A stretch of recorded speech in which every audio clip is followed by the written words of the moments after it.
नमस्कार दोस्तों, मैं लाभ हानि का एक ऐसा सवाल करा रहा हूँ जिसे आप अब गलत नहीं कर पाएंगे और ये एग्जाम में आते हैं। तो सवाल जो हमारा है वो ऐसा है, इसमें दो वस्तु बेची जा रही हैं। दो वस्तु बेची जा रही मतलब क्या है कि एक ही वस्तु थी, 100% वस्तु का दो पार्ट ऑफ बेच दिया। एक पार्ट पे उसे लाभ होगा, दूसरे पार्ट पे उसे हानि हो रही है, तो उसको ओवरऑल कितना लाभ हानि हुई ये बताना था। ये सवाल देखो, यहाँ दे रखा है 20% पर 10% लाभ, मतलब एक पार्ट था उसका 90% उसने बेचा, उस पर उसे 20% का लाभ हुआ। दूसरा पार्ट था, अब शेष कितना बचा है? शेष बचा 10%। 10% पर भी उसके 20% का हानि हुई है। तो अब बताइए आप, दोनों वस्तुओं को जोड़ देंगे, 100 आएगा। 100% वस्तु पर लाभ हानि कितनी हुई और घटाएंगे 0 हो जाएगा। ऐसे नहीं घटेगा, ऐसे नहीं घटेगा। यहाँ पर इस 0 से ये घटो, 9 दूनी कितना हुआ? 18। इस 0 से ये घटो, 1 दूनी 2। अब बढ़ा लो, 16% का लाभ आ गया। ये सही आंसर है। एग्जाम में इतनी करने की जरूरत नहीं, ये सिर्फ समझाने के लिए है। एग्जाम में आपको करना कैसे है वो बता देता हूँ। एग्जाम में ऐसे सवाल दिखाई दे कि एक वस्तु को 90% पर, यानी कि एक वस्तु इस पार्ट एक वस्तु का ये हिस्सा इतने % पर ले बेच दिया है, दूसरा जो बचा हिस्सा है वो इतने % पर बेचा हुआ है, तो क्या करना है। अगर हानि हो रही है तो और बात होगी, लाभ होगी तो और बात होगी। इसी यहाँ पर 2-3 सवाल बनेंगे, बता दूंगा। जैसे यहाँ करना है, 0 0 काटा, 9 दूनी 18 हो गया। शेष बचा कितना? 10%।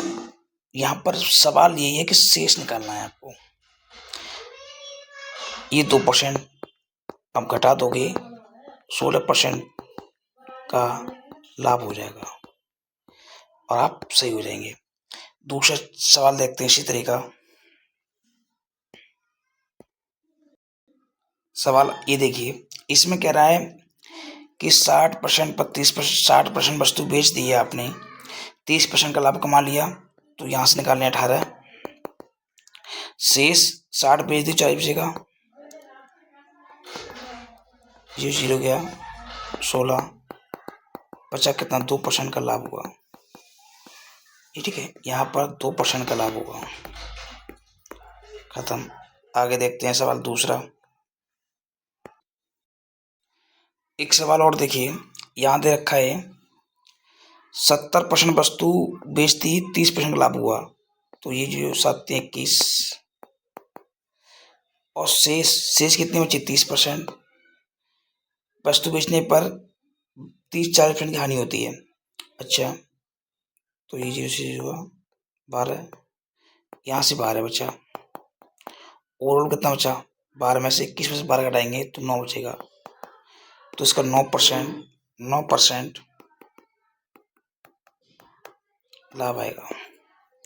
सवाल एक और देखते हैं इसी तरह का। ये सवाल दे रखा है, एक सवाल ये, इस सवाल से आपको बिल्कुल कॉन्सेप्ट समझ में आ जाएगा। जैसे यहाँ कह रहा है कि 50% वस्तु 30% लाभ पर बेचती हैं, शेष कितनी बची? शेष बची 50%। यही निकालना है बस। 0 0 गया, 15% हो गया। यह 50 0 0, तो 15 यहाँ पर भी हो गया, 0% हो गया। 0% ना लाभ ना हानि होगी पूरे माल पर, पूरे 100% बेचने पर ना ही लाभ होगा ना ही हानि होगी। वीडियो को आप अच्छी लगी हो तो आप लाइक कर दें, और हाँ, इस चैनल को अवश्य सब्सक्राइब कर लें। चैनल का नाम सब्सक्राइब कर लें। आपको मैं ऐसी टिप देता रहूँगा, इससे आप एग्जाम में बड़ी आसानी से कर पाएंगे। Thank you.